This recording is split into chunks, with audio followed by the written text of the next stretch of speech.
time out there, so now let's resume play. So what we were doing is talking about, at the end I ran out of time, so we were trying to characterize, just to remind you that was last week, paths in a coproduct. And so what we did is we said, well, after a little chatting around, we said, well, what we want to be able to say is if we have a path between two inlefts, let's call it this should be a path between two inlefts, let's call them x and x prime. That should be equivalent to having a path in A between x and x prime. And similarly, we said if we want to have a path, if we have a path between two in-rights, let's call them y and y prime, then that should be equivalent to sorry about that. So should be equivalent to having a path in B between y and y prime. And then finally, that there are no crossovers. So we sort of said we would expect that if we have an in left and an in right, that should be equivalent to 0, and that the same thing with the other way around, in right and an in left, that should be equivalent to 0. So that was the claim that we came up with based on the characterization of a coproduct. And so what we did is we noodled around a little bit because we thought, okay, the real issue is going to be that when I do some kind of path induction, that I wind up with, like I chose this one as a particular example as a case in point.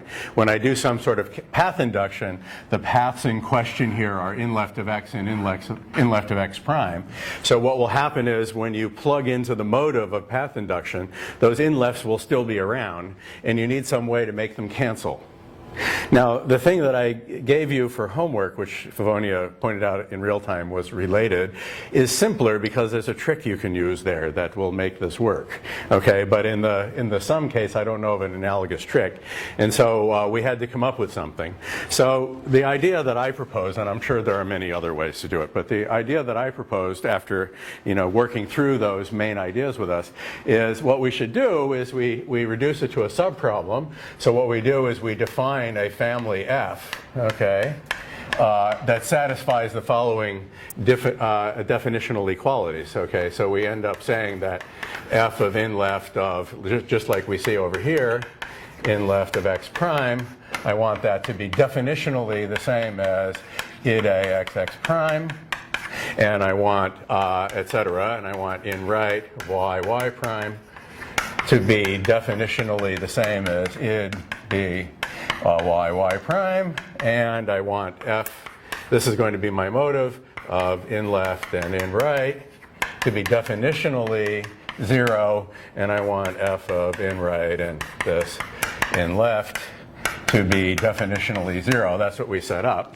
And I left that as an exercise to define it. It's basically a double induction or a double case analysis. Iterated case in order to define something with these equations. So you can do that. So we said there is such a family. We can write such a thing down. And then the key lemma was that we can say that for x in A plus B, right, we can show that there is an inhabitant, I'll write blank here, of f, x, and x. Okay, that was the critical lemma. Okay, and at first glance you wonder. So the thing that makes this thing work, and we had some discussion about it, is that it's x and x. Okay, so it reduces to two subgoals. So if you look at the proof, you do an induction on x. The case is on x. Okay, so you do an induction on x, and we have two subgoals. Show that there's something in, well, for let's call it I don't know, little a in A. We need to show that there's something in f of in left of A twice. The point is it occurs twice. And for something in B, we have to show that there's something in f of in right of B and in right of B, because this occurs twice. And because of the definitional equivalences that are given above, that's just an instance of the identity. So this ends up being REFL in A of A, and this ends up being REFL in B of B, if I'm not mistaken, because this will be identity in A of A and A. Yeah, so that works. Okay, and we're done. Okay, so we have this lemma. So that's the critical. Turns out to be the critical lemma. Now, why did I come up with that as the critical lemma? Well, I'll show you, and that's where we got to the end at the end last time. Okay, so in order to so that's like first fact, and I'll come back to that lemma right in a moment, because what I want to do now is what we said. Let me see where we are. Okay, oh right. So what we do is we want to define. Okay, to show. So what we're going to do. So what we want to show is that there's an f that works like this. It says, given x and x prime and a plus b, and given, okay, well, I don't need to write pi. I can say, given id and x prime, I can show f of x and x prime. This is what I'm going to do. Okay, so the first thing is I want to define f, okay, and I'm going to define this in a particular way. All right, that's what I'm going to do. I'm going to write this. And then what I'm going to do is I will then show the claim will be f has a quasi-inverse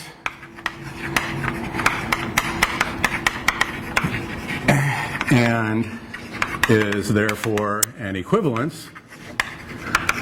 Okay, and if I do that, then I will have established then for any x and x prime and a plus b that this should have said id a plus b, right? Yes, okay.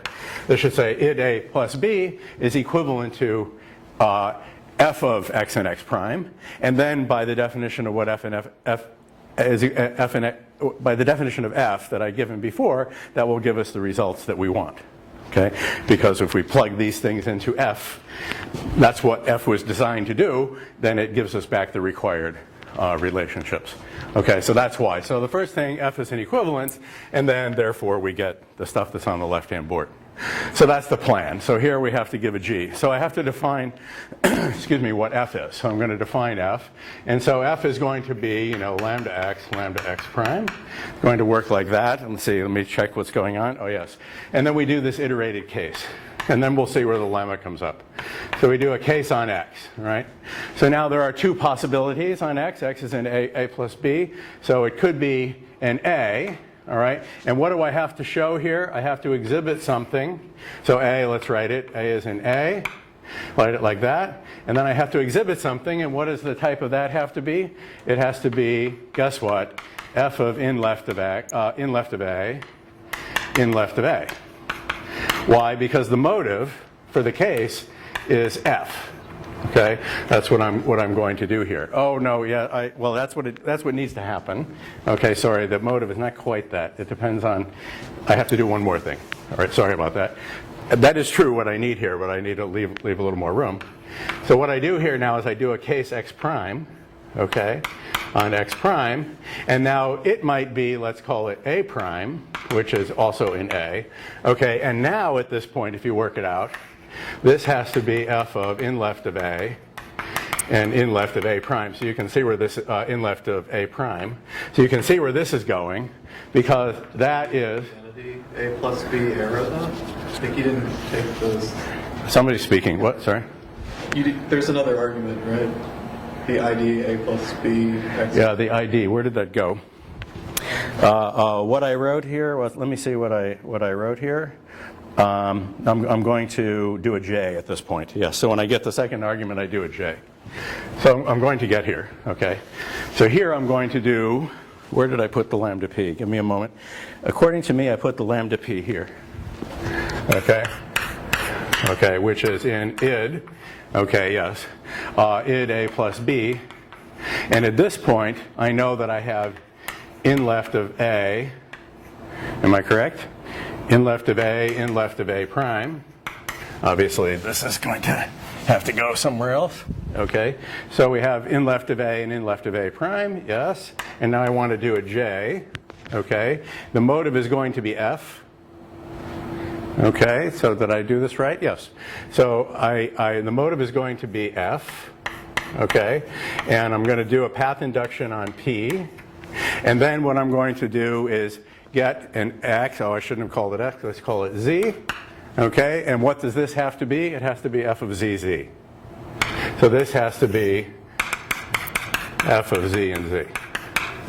Okay, right? That's where we are. Okay, so I believe that's the right spot. That's where I want to be here. Then I will need another case here. By the way, let me just put out the architecture of this just so that I can. This will be b. It will also be a lambda p. That will end that case. This will be a b, and that will do another case on x prime so that they will look symmetric. A prime in A, and then that will be a lambda p, and this one will be a b prime in B, and that will be a lambda p. Okay, so that was the architecture of the proof that I have in mind. Four-way case analysis, yes? So two comments. The first one is that actually you don't need cases at all. You can just have one single J. What's that? Oh, you can just have one single J. Yeah, that might be true. Okay, I said there are many proofs. Right? Are you telling me that the proof I'm writing is wrong? That's useful information. If you're telling me you know another proof, that's not useful information. Okay? Because you're going to just screw up my presentation for no good reason. Okay. Is it wrong, or is it just not optimal in your mind? Not Well, that's fine. You're entitled to write down a better proof. So I want to write down a correct proof, yes? Okay. Let's hope I'm right about this. Okay. So if I do this, then what will the type of J be? It'll be f of in left of A, in left of A prime, will it not? Just because what J is, if I can fill that in. And that, by definition, is id A prime, by the supposition about how we defined f. Okay?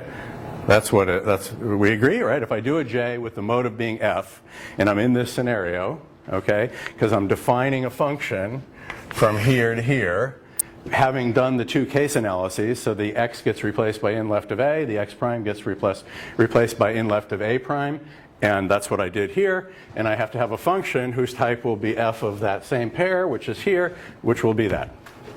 Okay? Yes? Do we agree? Okay?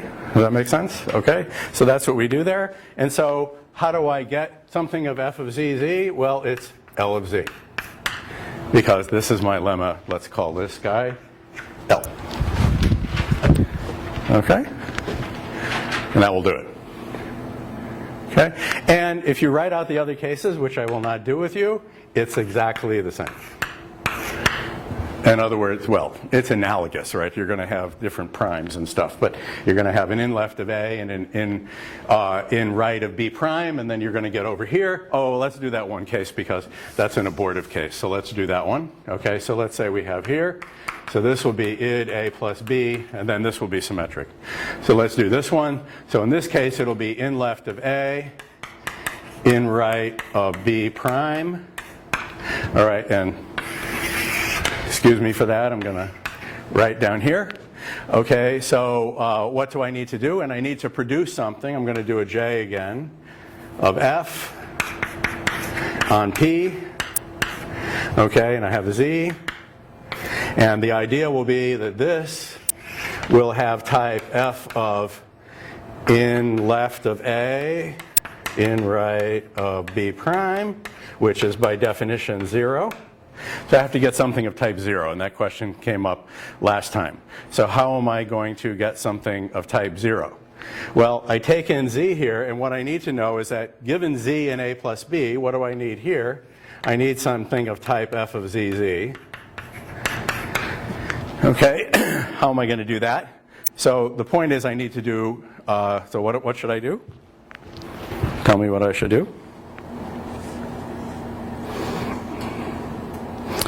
Dump to dump.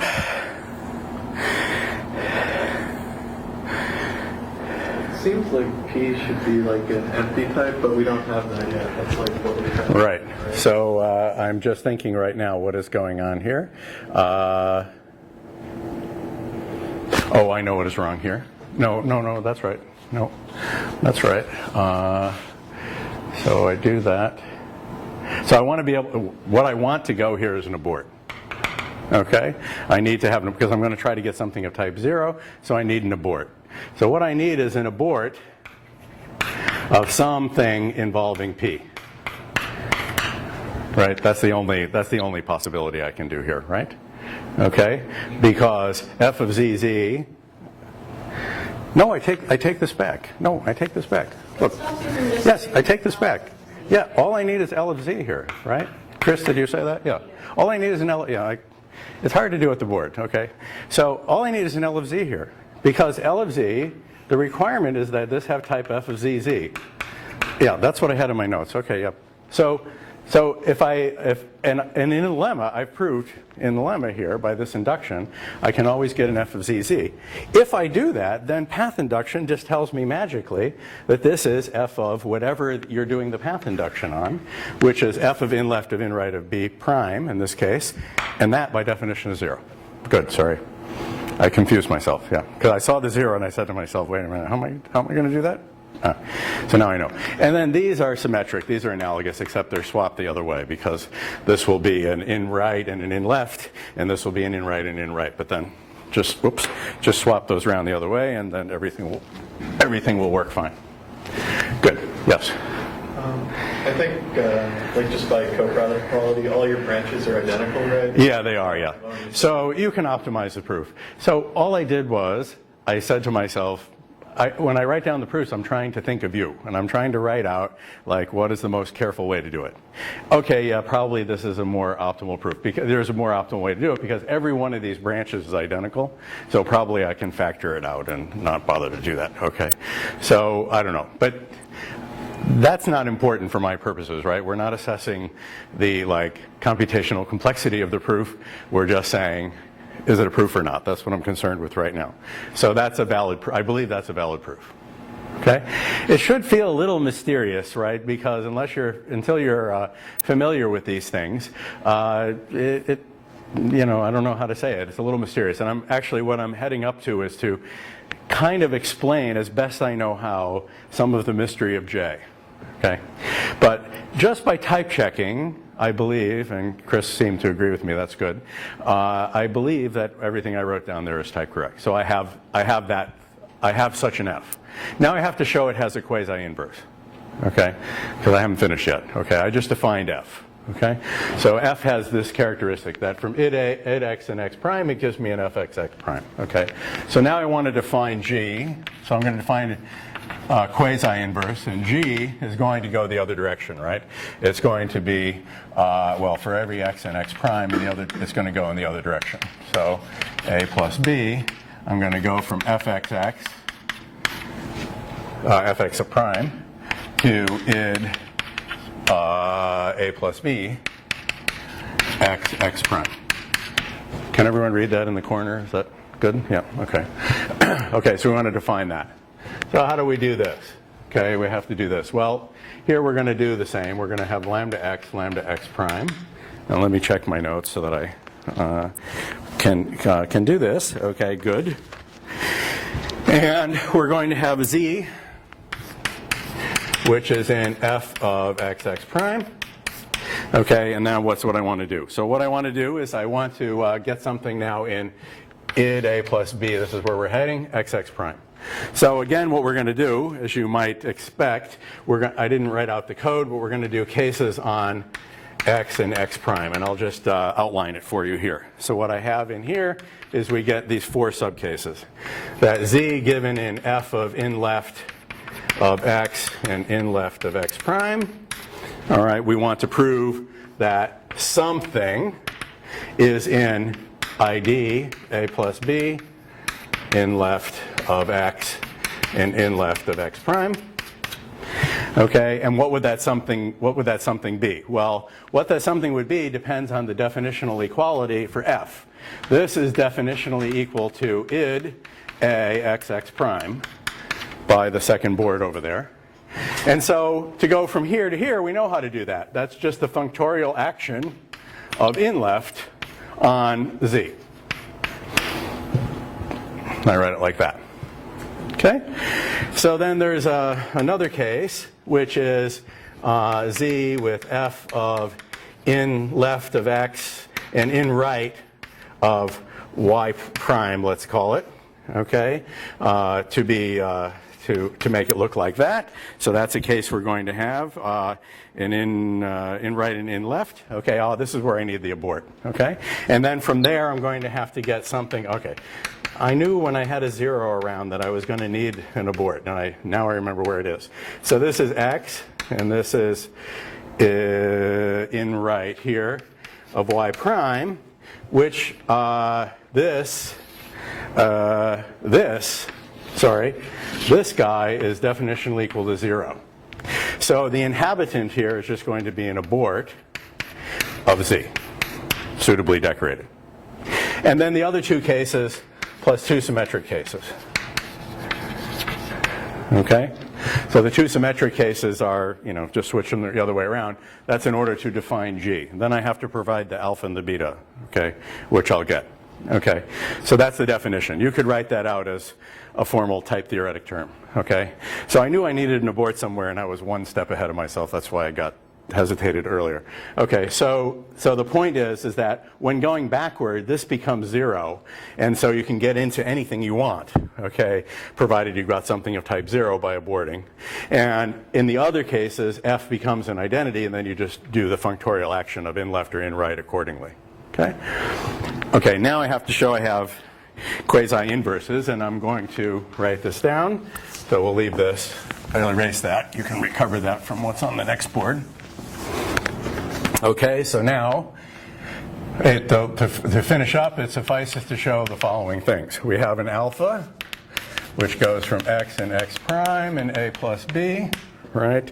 And a z and f of x and x prime. And I want to show that there is an inhabitant of, let me write it like this, f of g of z equals z at the appropriate type, namely at f of x prime. And I want to show beta. I want to show that uniformly in x and x prime, I have witnesses to their quasi-inverseness. So this would be id a plus b. So I need something which is g of f of z equals at the appropriate type z, the appropriate type being written right there. And I will leave these as homework assignments because these can be done by a path induction. Okay? So given what I've done so far, I think it's easy to check those. And I wrote it out myself just to make sure, and I think everything is fine, so we're good. Yes? X and X prime is supposed to be in the context, or is there type data? Well, yes, you're right. You're right. I mean, if you want to say this correctly, what I want to say is for every x and x prime, you're going to need that. Okay, alpha is a map here. Well, okay, this is my alpha if you want to write it like that. So this is alpha of z if you want to think of it like that. And this is a beta of z, which would be written like that. That's what I have in mind. And these are going to be path induction. These are going to be path inductions. So you'll see what's going on there. And this is for every x and x prime. So I'm quantifying over those things. So I will have in the context x prime, a plus b, as I had in x and x prime, a plus b. It's just that I sometimes have the mood to write gamma arrow a, and I sometimes have the mood to write alpha colon a. And then I sometimes have the mood to write it alpha of all the various x's that are in gamma and a. There are just different ways of notating it. Sorry, that's and I switch back and forth maybe unconsciously. So, okay. So the point is you have to show that there are quasi-inverse relationships. So I'll leave that as homework. Okay, so that's the characterization now we've achieved. Now, as you say, if I show them that I have an equivalence. If this turns out to be an equivalence, that's what we're saying here, then because of their equivalence and by the definition of f, we will get the theorem that I erased. Okay, so that's how you do it. So this pattern will come up a lot, and there's another example in the book which is characterizing the paths within the type of natural numbers. And it's a little simpler there because in the case of the natural numbers, these types, this will end up being 1, this will end up being 1, this will end up being 0, and this will end up being 0. Okay, so they're equivalent to. And so what we'll do is you'll be able to write it like that, and then you'll get the analogous thing that a path in the natural numbers type is either a path from 0 to 0 or the app of a successor to a path between their predecessors. That's the only possibility, and so that's the characterization that you get, and that's written out in the hot book, so you can look there for that. I won't repeat that here. So what I want to say there is that the essence of the argument in dealing with NAT is really dealing with coproducts, and so I wanted to bring out the issue of dealing with coproducts.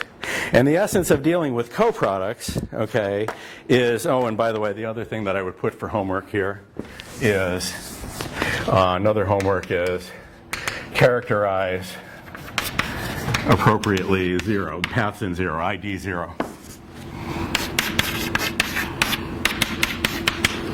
Okay, and that's pretty obvious what to do, but I just want you to do that. So that'll be the nullery case of this proof. Okay, that's the point. So the reason I brought up the coproducts and did them well, this way, and did them with I wanted to do it out in detail, is because it's sort of the primordial example of a positive type. Okay, 0 and plus, the coproducts are a positive type, which are characterized by a mapping out property. Okay, as opposed to a mapping in property for a negative type, the other way around. So mapping out property, the case analysis is a mapping out property. Okay, so then pairing is a mapping in property if you think of the products. So this is a sort of paradigmatic, roughly, of how you deal with positive types. So a little bit later, I will look at another positive type, which is called S1. Okay, which can be depicted like this.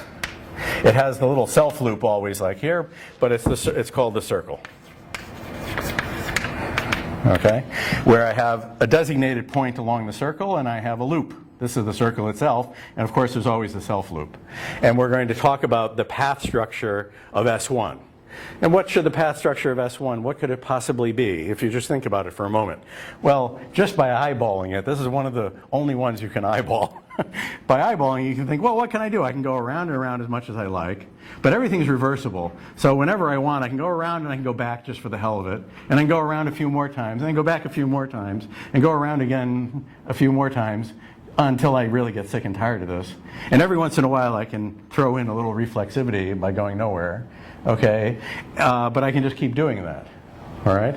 So what happens is you want to characterize, if we call that thing called B, so the path space of S1 from B to B is also known as the loop space of S1 with the base point B, okay, written like that with that designated base point.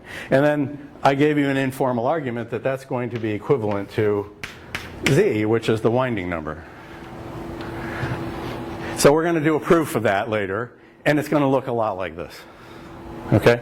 Yes? So when you abstract this out, you're going to be able to do in a type theoretic sense homology of these structures? Yes, well, homotopy. We'll be able to characterize the homotopy groups of certain of these structures. So what will happen is this will be specified by saying, let me just write it down, and then we'll have loop, which is in id S1 BB. And this will constitute the definition of the circle. That will be a higher inductive type. Okay, that's what's going to happen. And then I have a mapping out property associated with this, which is a kind of what is called a higher induction. Okay, an induction principle, which lets me consider all the 0 cells, which are B, and I must respect all of the 1 cells, which are loops. Okay, and there are no others. And then I will be able to show, I'll also be able to give a definition of Z. That's not a problem. Okay, one can do that by formal differences of natural numbers, if you like. Okay, quotiented appropriately. Okay, and which is quotienting will itself be an example of a hit. So I'll be able to define Z using also a higher inductive type, and then I will be able to show that this type and this type are equivalent. So I can do basic homotopy theory in this setting.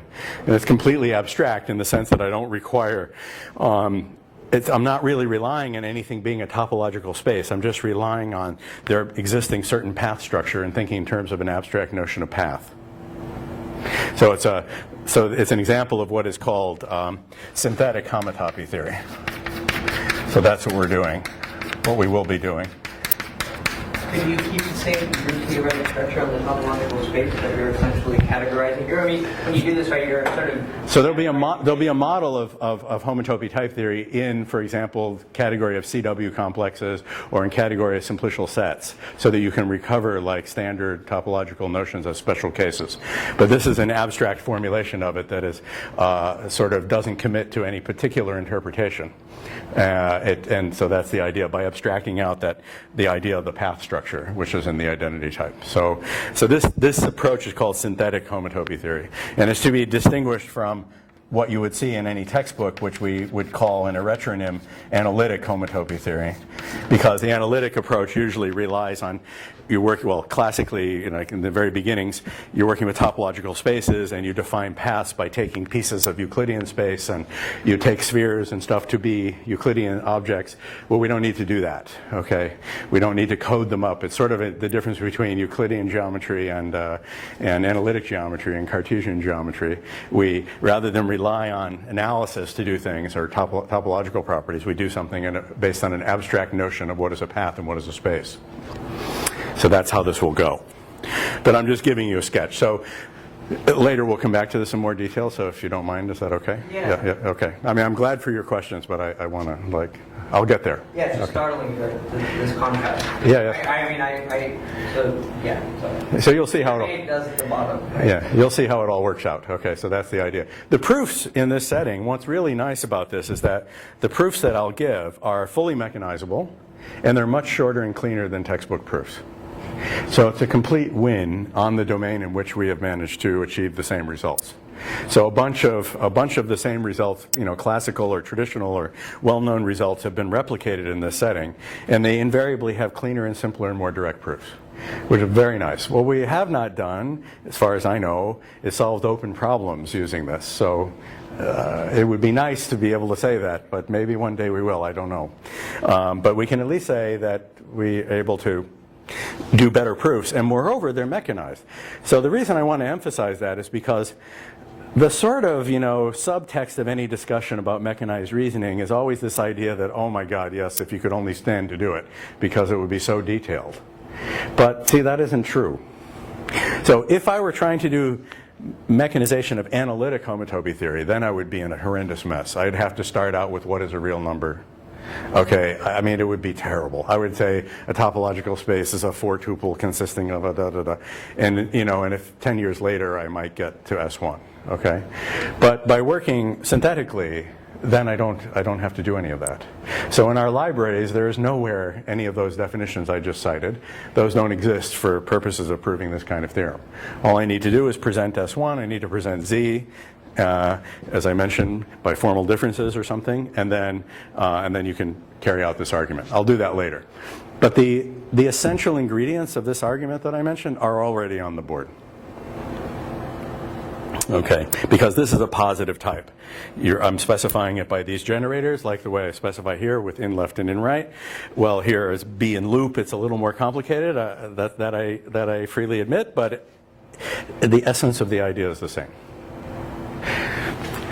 Okay, so that's the reason I'm doing this out in detail, is partly just because I'm developing ideas, but also it'll make it easier when I start doing that. You'll say, oh yeah, we did that before.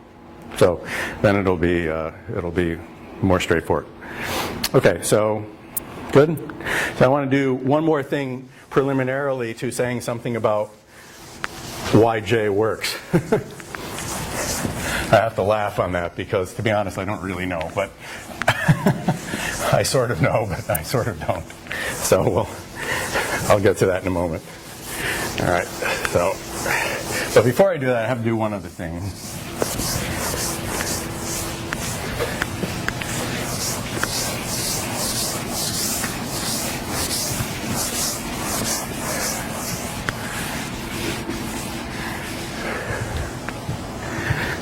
Okay, so the other thing I want to do is this, is characterize paths in the identity type.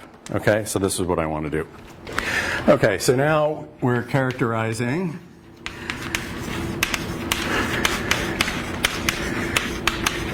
paths in identity types. Because, you know, the interesting thing here is that, you know, I've given you all these types like n and plus and cross and stuff. Those sort of feel like familiar things. But now I want to look at path in a path space. Okay? So what I'm doing is looking at the higher dimensional structure of types. So you can look at it equivalently as that, right? So I have a type A. Associated with a type A are the paths in A.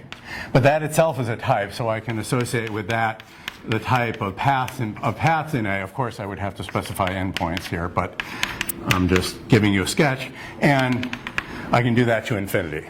Okay, so I'm going to look, you know, I'm going to look at this pairing, and then that can be.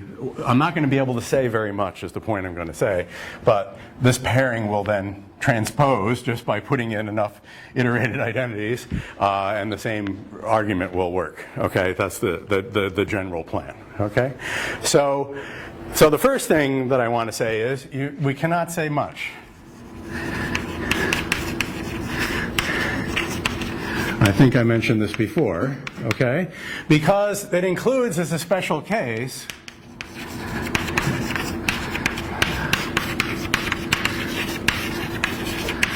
things like the loop spaces of all spheres. And those are not characterized. Okay? Those are not, people don't know what they are. Okay? They know there are certain, you know, and iterated loop spaces actually of all the spheres. There are certain things that are known, but there's a hell of a lot of things that aren't known. So all I want to say is you're not going to be able to like write down a master theorem, at least, well, if you are, I mean, I would bow down and kiss your feet. It would be great. But I don't think you're going to be able to write down a master theorem characterizing the identity type in one swell FOOP. If you can do that, all the more power to you. You'll win a Fields Medal. Okay, so that would be good. But I certainly don't know how to do that. So what I'll do is I'll just say a few things, okay, that are relevant here. Okay, so the first thing is that we'll end up saying is the first sort of fact is this. It says something about the relation between these two, which is, says if F going from A to B is an equivalence, then so is AppF, okay, which we've written like that, which goes from A equals A, let me write it like that, to, where does it go? F of A equals B, F of A prime. Okay, so I want to show that is also an equivalence. Okay, so that's the idea. So we know AppF we've defined previously by a path induction. We've given a map that goes from left to right. So we know what that is. That's already been done. So the idea is I have to exhibit a quasi-inverse. Okay? So what we do, so let's write it down. So we know that F is an equivalence. So let's write down what we have. So what we have is we have F is from A to B. So, right? And so we know it has a quasi-inverse. That's all I'm going to need. So I have an alpha, which takes, let me make my notation consistent. So we'll call that the quasi-inverse. You could call it anything you want, but to remind you, I'll call it F inverse. Okay, so F inverse of F of A is A, and we have beta, which is B and B. F of F inverse, if you go backward, that's B, and you get B. So this we have. In other words, because being an equivalence, F has a quasi-inverse. Okay, that's we can, there was a lemma that if something is an equivalence, then it has a quasi-inverse. You can just extract that from the package. So we have that information, okay. And so we want to show that AppF has a quasi-inverse. So I want to define a G, which I will call AppF inverse, in a particular way. Okay? So this is the idea. I want to show that this has a quasi-inverse, and then I'm going to need, let me check my notation, yeah, alpha prime and a beta prime, okay, which witnesses the appropriate other direction. In other words, thinking of G now going from, app F inverse will be a map that goes from here to here. Okay, so I want to define what that is. So let's look at how we can figure out what that thing is going to be. Okay, that is the idea. All right, so if we look at, so the answer, I can write down what the answer is, and I can also try to write down how you derive it.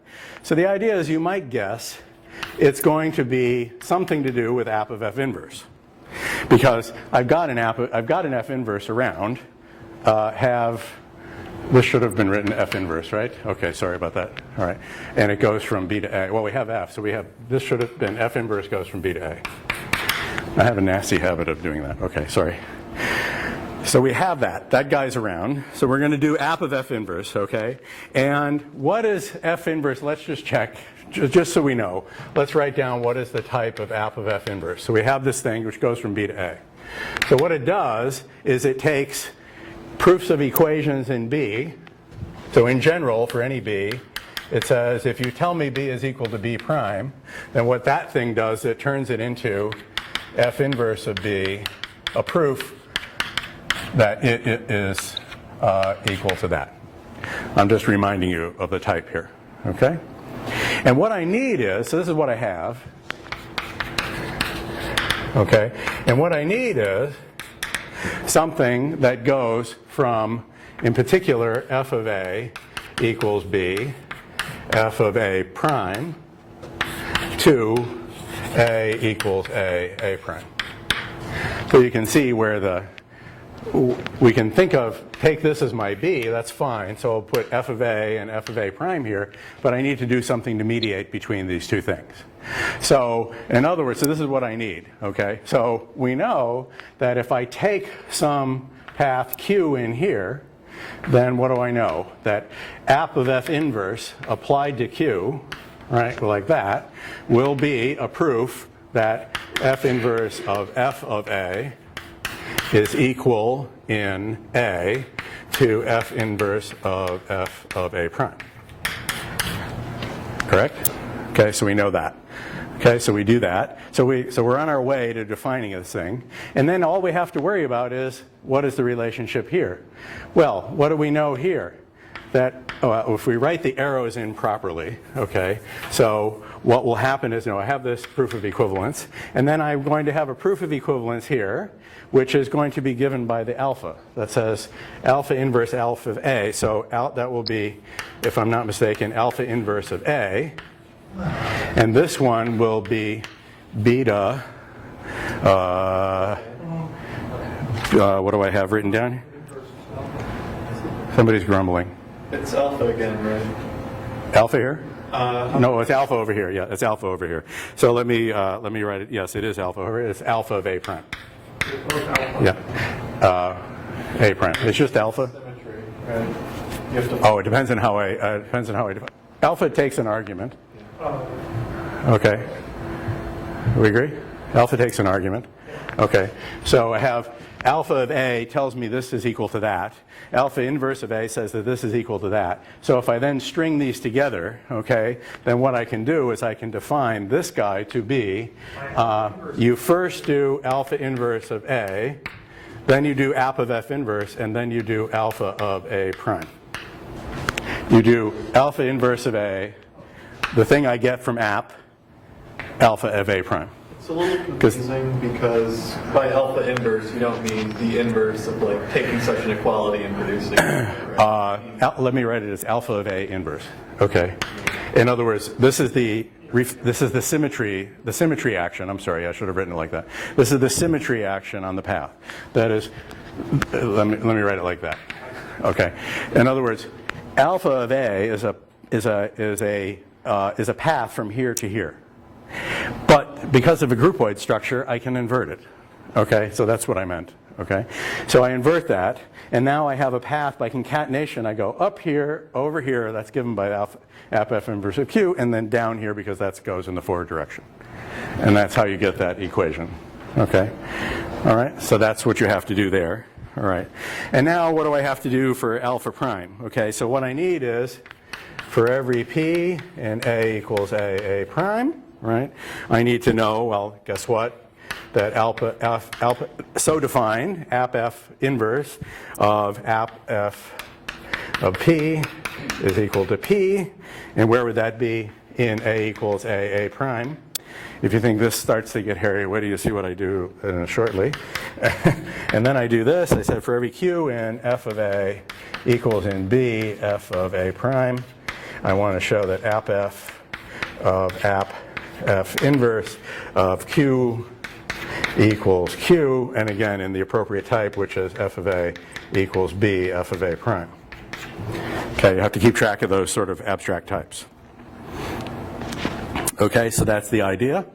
And now if you crank that out, maybe I'm not going to do this here, but if you crank this out, these can be done by path induction. So I'll leave these as exercises, which is these are both proof by path induction. I wrote them out so I know that they work, but I have a feeling it wouldn't be that enlightening for me to write it all out right now. So I just want to give you the main idea, okay?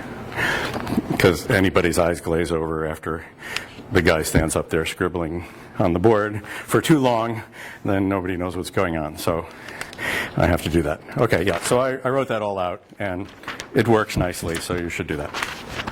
Okay, so that's the first thing I wanted to say about the identity types. Okay, we're going to need that a little bit later. That's why I bring it up. Okay. Alrighty. Now I want to say one other thing about the identity types, which is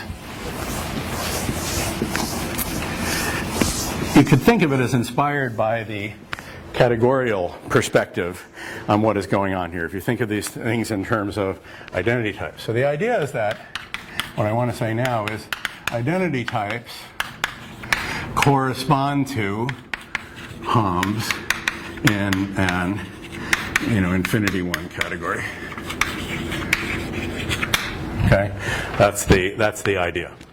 Because what is happening is, right, if you look at, the idea is that if you think of id A, x, y, what I mean by this, where x and y are in A, I'm saying that corresponds to the maps, okay, in that category between x and y. That is the sort of idea that I want to get across. And the point is, as you probably know about Hom functors, is they are contravariant in this position, they're covariant in this position, and they're given respectively by pre and post composition. Okay? That the idea is that if you look at the functorial action, so Hom is a functor, so the idea is that Hom A is a functor that is contravariant in the domain position and covariant in the range position, that is the domain and the range of the map. That's a fact that we get from category theory. Okay, that's a standard thing. And the same thing is going to behave here, is going to occur here, because id A is a family of types. Well, doubly indexed family of types. It's a family of types, which we say is a fibration. Okay? That's the idea that we've talked about before. So in particular, there's a path lifting property that tells me what happens when I have x, y, and I look at id A x prime y prime, where I have paths around, let's say, x to x prime, let's call these paths, and y to y prime, okay? Then what happens is, right, that you get path going, you get an action that says, well, this is equal to this is equal to this, and so these, by a transport property, there's going to be a transport property between them. And the directionality is here, is if I have a path P here, this thing will be P inverse, okay, and this will be P, and it's given by post-composition and pre-composition here. So we pre-compose with P inverse and post-compose with P. A little bit similar to what I did there, okay? So the way to explain that in type theory, so that's like an analogy that says we should expect this. That's what's going on. And so the idea is that in infinity one category, except for the first level, all the Homs are groupoids. Weak groupoids, that is groupoids up to higher homotopy, right? So the idea is that there will always be these inverses around, Okay, the symmetry is obeying the coherences that we discussed already about the higher groupoid structure of types. So that's what happens in an infinity 1 category, and identity types are presenting such a thing. And so this is what I want to bring out. So the way in which we do this, okay, is we look at the transport property, okay, of transport properties of this. So we look at the transport properties. This is the fibration properties of identities. And it ends up there are three different ones that I look at here. Okay, so let's look at this. Okay, so the first thing is define, just for convenience, EXY would be id A for some A XY. Okay, so case 1 is, let's look at the Y side. So let's say we'll fix X naught in A. So we'll do this, okay? And then we're going to look at, so what we're going to do is consider the family of types Y dot E of X naught and Y. In other words, holding that domain element fixed, the one endpoint of the path fixed, let's consider what happens when the other endpoint varies. Okay, that's what I'm saying. So what does that mean? What that means is if we look at the transport of Y dot E X naught Y, okay, there is the transport property of, so that's a family of types, okay, because it's defined in terms of the identity. So I have a well-defined family of types. And so what is this transport? Well, it's going to take, for Q, is going to go from E of X naught Y to E of X naught Y prime, okay, where Q is Y, is a proof that Y is equal to Y prime. It is a path from Y to Y prime. Okay, that's what that's going to do, right? Because Y here ranges over A.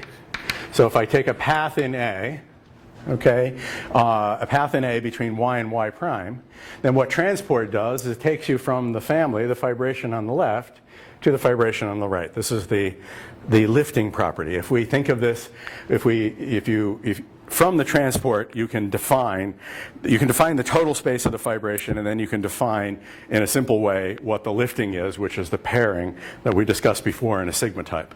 But the transport between fibers is the main thing, right? So the picture was, if you think of this as the total space, you look at this as E of X naught and Y. You look at this as E of X naught, that's always fixed, and Y prime. So we have Y and Y prime, where in the base space I have a proof that Y is equal to Y prime. Then transport says I can take something over here and send it to something over here in a way that respects the groupoid structure and does it functorially and all that. We did all that already. Okay, so that's the picture that we have in mind. So what does this guy do? Okay, well, what it does is it takes a P, which is in E of X naught Y, that is a path from X to Y. Okay, and where does it send it? It sends it to Q dot P with post composition. Okay, that is the idea. No, it's excuse me. I'm getting it's P dot Q. I'm getting my circle and dot mixed up. So this was, it's post-composition, but it's pre-concatenation. And I got screwed up. So if I write it as concatenation, this is pre-concatenation. That's the way it is written in the book, which is post-composition. Okay? So I do the path P, which goes from X naught to Y. I do Q, which goes from Y to Y prime, and that gives me my path here. You can prove this. Okay, so I'm not going to prove this on the board, but you can prove this. So this you can check. Second thing is, now you know what I'm going to do. If I fix a Y naught in A and consider instead X Y naught, that family of types, then if you look at what transport does on X E of X Y naught, on, did I call it Q again? Let me try to know P this time I call it because it is in X. So this is a path from X to X prime. Okay, then I want that to be a mapping from the corresponding fibers, which is EX Y naught into EX prime Y naught. And guess what it does, okay? Well, what it does is it takes Q, which is in EX Y naught, and sends it where? Well, I've got a path from x to x prime, and I am got a path from x to y naught.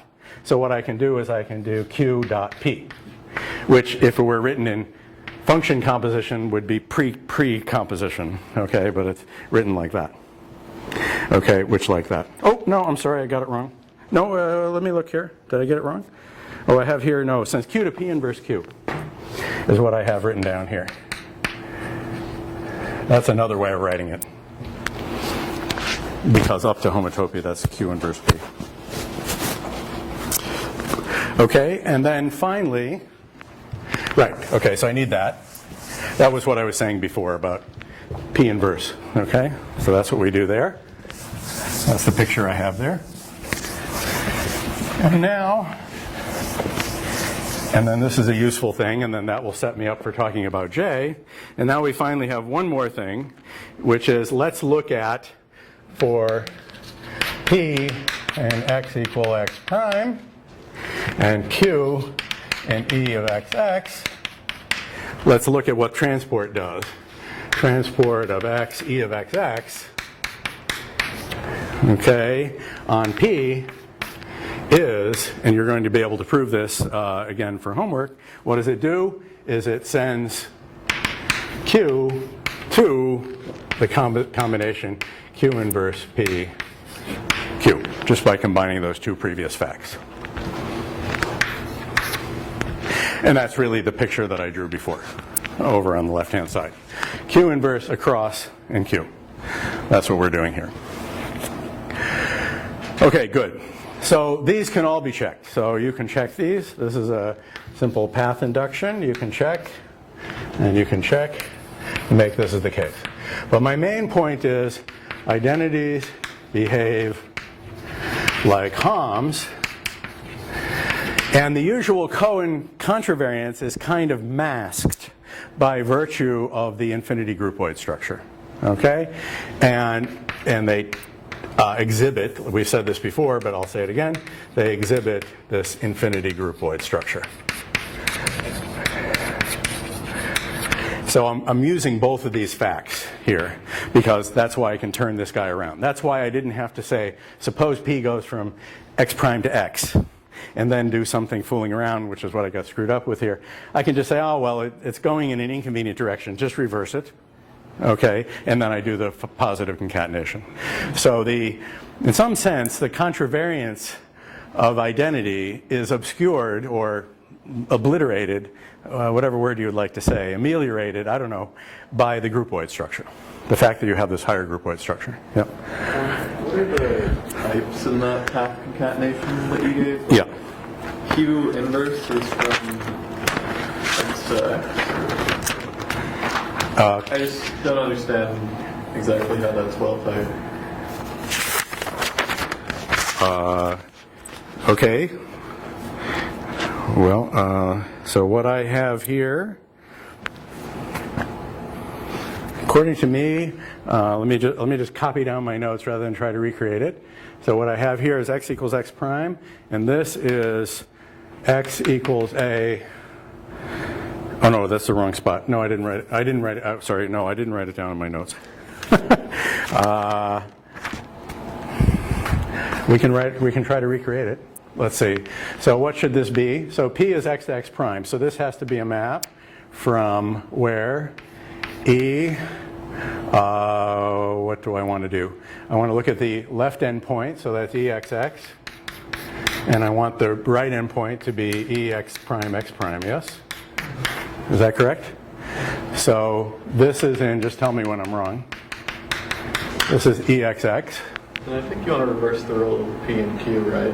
Did I make a mistake? What? Wouldn't it make more sense to use P twice? Yeah, I think P inverse Q. It's not what I have written down here, but now you're making me nervous because it made sense when I wrote it down. So let me see what I'm doing. I don't know. This is all I have written down. So does this not type check? So this goes x equals x, P is x equals x prime, so I have a problem here, right? Because what am I doing here? Well, certainly if I assume that P is x equals x, I'm in good shape. No, you don't want to assume that. I don't want to do that because I need to define transport more generally, yes. So maybe I messed this up, so let's see if we can work it out. So P inverse. So I go from here to here to here, so now I have a problem because this is x equals x, you're right. I think what you want is P inverse QP. Say again, please. P inverse QP. Oh, maybe. What if we do this? P inverse Q P. Oh, yes, maybe, yes, that's probably right. Okay, let's try that. Oops, sorry about that.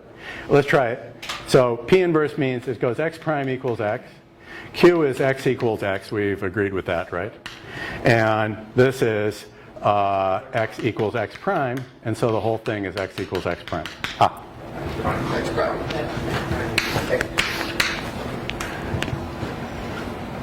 Forgive me. It's wrong in my notes, so I'm glad you made me do it right. Okay, sorry. I jotted down the wrong thing. Yeah. Of course, this makes sense because I was using the lettering consistently here. I was careful to use the lettering consistently here, and then I turned right around and reversed it for moronic reasons. Okay, so, sorry. Okay, so yeah, sorry, excuse me about that. Yeah, you're right. Okay, but the point is the same, right? Is that the picture you're getting is P inverse QP. That's what I'm trying to say. Okay, all right. That's all I'm trying to do.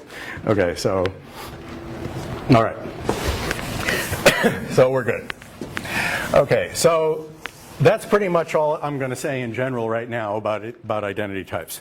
I wanted to make clear, okay, that I'm going to skip a couple of things here, and I'm going to look at the justification of J. Har har. Let's give it a whirl.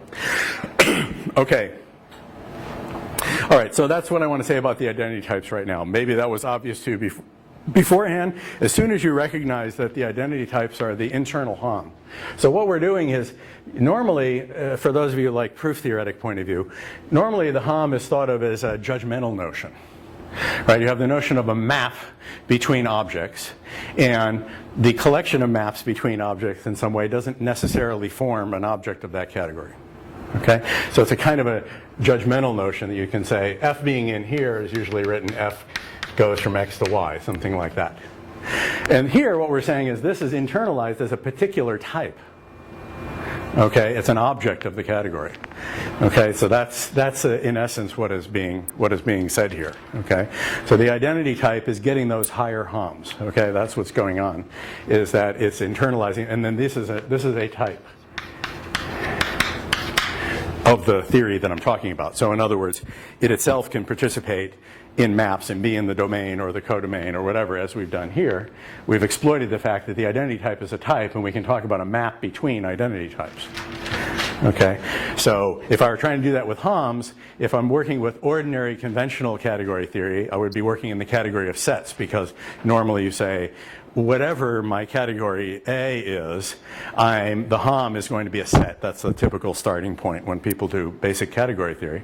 So this would be some function in sets. But here it's internalized to the theory. So this is a mapping in the same sense that everything else is a mapping in the theory. And so that's like a difference. And this infinite dimensional structure emerges exactly from that idea. Okay, that emerges from the idea that the mappings in question are elements of other types, namely these identity types. And why are those mappings considered proofs of identity? Well, because they're all invertible, and they're invertible and have associativity laws, so they have all the structure of a groupoid, so they behave like proofs of equalities. And moreover, everything in sight respects them. Okay, so because everything in sight respects them, it's a good notion of equality. That's the principle of it. Okay, and so those maps, which are these paths, that are in the HOM, the maps, if you will, end up being considered as proofs of an equation.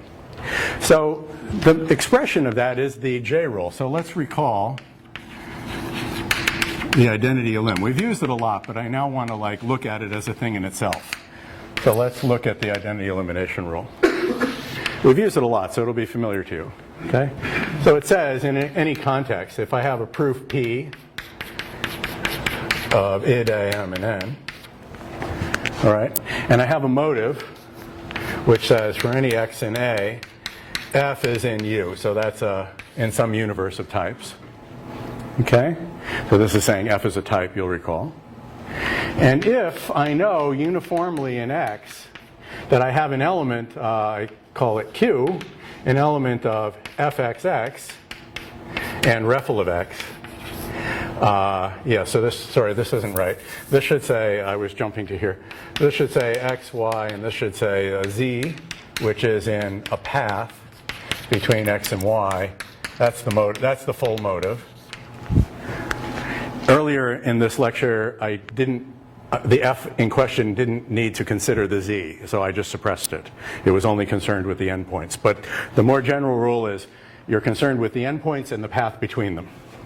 So if Q holds for ff and refl of x, then we can conclude by J, I'll write it as just f, x, y, z, f, okay? If I do a J on P with x dot Q, then that is somehow magically a proof of M, N, and P. Okay? So from the point of view of logic, what J is telling us is that this suffices for that. And when I say this, I really should extend the box out here. Okay, but I was trying to suppress, not think about the proof object so much, just think about the logical content of it.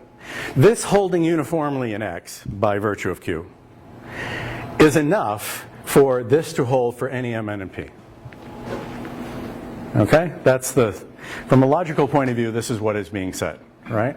From a logical point of view, I'm saying if I know for every X in A, just think of it as logic, fx, x, refl of x, then I know f of MNP. Yeah, that's basically what is being said. Where I have, by assumption, P is a path from M to N. You know. Okay, so that's the logical content of the identity elimination. So the idea is that, so the thing that should be a little disturbing about this is the fact that in the presence of, so here's the first thing I want to say. In ITT, this can be thought of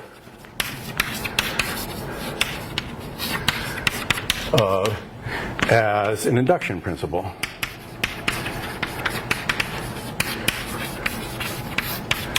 Arising from taking the identity to be the least reflexive relation. It's like an inductive definition, the least reflexive relation. I emphasize in ITT. Remember, by definition, ITT is the type theory before we did any messing about with the identities. Okay? So, because there was only one introduction rule, the introduction rule says the only way you get into the identity type is via reflexivity. And that's a proof of id A, M, M. That's in id A, M, M, provided M is in A, of course. So that's the introduction rule.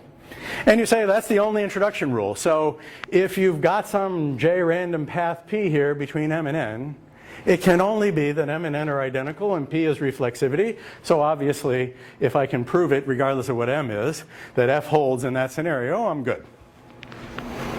Okay? So in ITT, this was never controversial. The only way in which the J rule was controversial was that it's a royal pain in the butt to be using it all the time. Because, after all, if you're talking about the least reflexive relation, it means that every time I want to do a proof like this, a proof of something like this, I've got to do a transport. I've got to, reduce it to proving something like this. In other words, if I think of this as giving me a kind of transport property, because transport is an instance of J, I have to transport along paths that, in the back of my mind, I know at the end of the day are reflexivities. And so it's like, my God, it's like a bureaucracy, okay? It's like I have to file all these forms in pentuplicate. You know, it's like I've got to do all this stuff, and it irritated the hell out of people. It's very annoying because all you have is reflexivity, and you have to do all these explicit moving around between the fibers, you know, in order to work with it. So we previously discussed ITT and ETT, and so that was a long-standing reaction. Well, it wasn't even a reaction. ETT came first. And in extensional type theory, you don't have to worry about all of that because you say it's the least reflexive relation, so it's equality, and you just say you can always replace equals by equals without remark, and you're done. So for doing set-level mathematics, that is level 0. I'll talk about H levels, homotopy levels next time, but I'll just use this informally right now. For doing set level mathematics, things that looks like conventional manipulations of sets, you know, if I give you two elements of a set, you look at them, you say, are they equal? They can only be equal in one way. They're equal or they're not. Especially in a classical setting, you have excluded middle. You say X and Y, they're either equal or they're not. That's it. There's no information associated with it. So extensional type theory constructivizes that and says, well, equality is a sub-singleton. That is, it's either inhabited or not. The equality type is either inhabited or not, and the inhabitant is uninteresting. It's REFL. Okay, we know a priori what the proof is going to be. It's just a question of whether it has one. Okay, that's the way it's always been done. Okay, so in ITT, there was like nothing to say apart from complaining about the burden. Okay, all right, but in in HOT, the idea in HOT, remember, is we interpret identity AXY as the path space between X and Y. So I gave an example. I had the interval. I called the endpoints 0 and 1, and there's a segment that joins them, which I can write it like this. And so the picture is, I have 0, I have 1, I have this path between them, and that's I, in its full glory. All right? The tendency is to write one line for that path in that particular case, but let's stick with the notation we're using all the way around. And I gave you another one a moment ago where I said B is in S1, and loop is a proof that B is equal to B in S1. And so we get the picture that S1 has a base point and a loop. And of course, there's always the implied reflexivities. Okay, well, which should really be drawn if I wanted to be consistent. Oh God, that's terrible. All right, well, forgive me. I don't know what else to do. All right, so we have that loop. So we could write it like a double thing, whatever we do. So now you should think that something is seriously wrong, okay? Because as long as you're thinking about J as an induction principle, oh, I've run out of time. As long as you think about J as an induction principle, if you're thinking that way, none of this can possibly make any sense. So like even Martin Luff himself, I had talked many hours with him about all of this. His first reaction to HOT was, it's junk. It can't possibly be right. Okay? Why? Because you're throwing in more. Like here's an example. It's even a loop. Okay, so it's quite explicit with S1. I'm throwing in a path besides reflexivity, and yet I'm somehow able to reason from it by considering only reflexivity. How can that be possible?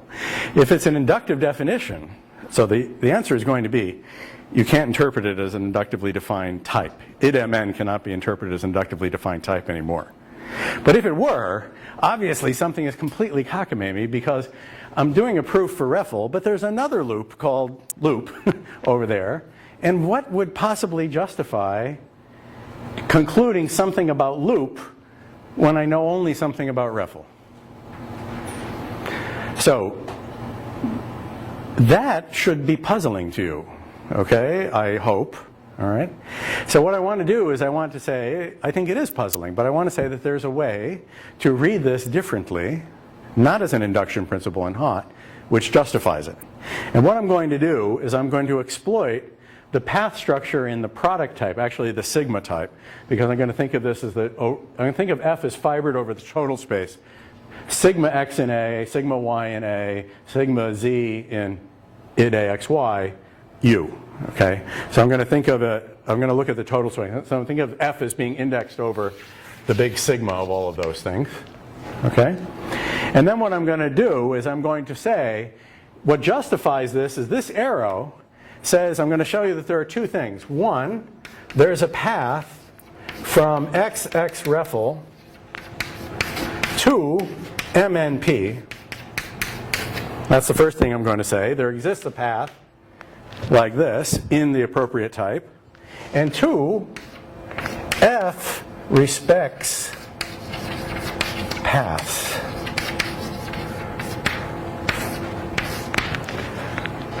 And therefore, if F holds, if there's an element of this type, then I can transport it and give you an element of this type. So this arrow means a kind of transport that says, by virtue of the fact that this path exists, I will be able to exploit the functoriality of F, given here, to do the work of moving along that path, to go from here to here. So it's no longer being read as an induction principle. That's the point I'm trying to say. So in ITT, for the longest time, we just thought of it as induction principle. And if you have that thought baked into your head, you won't be able to make any sense out of Hott. And as I said, even Martin Liff himself couldn't. Okay?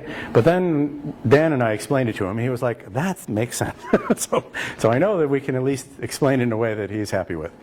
Okay, so that's a good thing. So I intended to finish this today, but I didn't quite get there. So I'll pick up the details of this. But this is the gist of the idea. The essence of the idea is right here. Okay?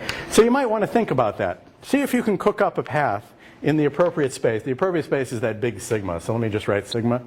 Sigma of all of that. Find that path, and then by virtue of the fact that F respects paths, you're done. So the question is to find that path, the one I'm pointing to there. And we'll pick that up on Wednesday. Okay, thanks.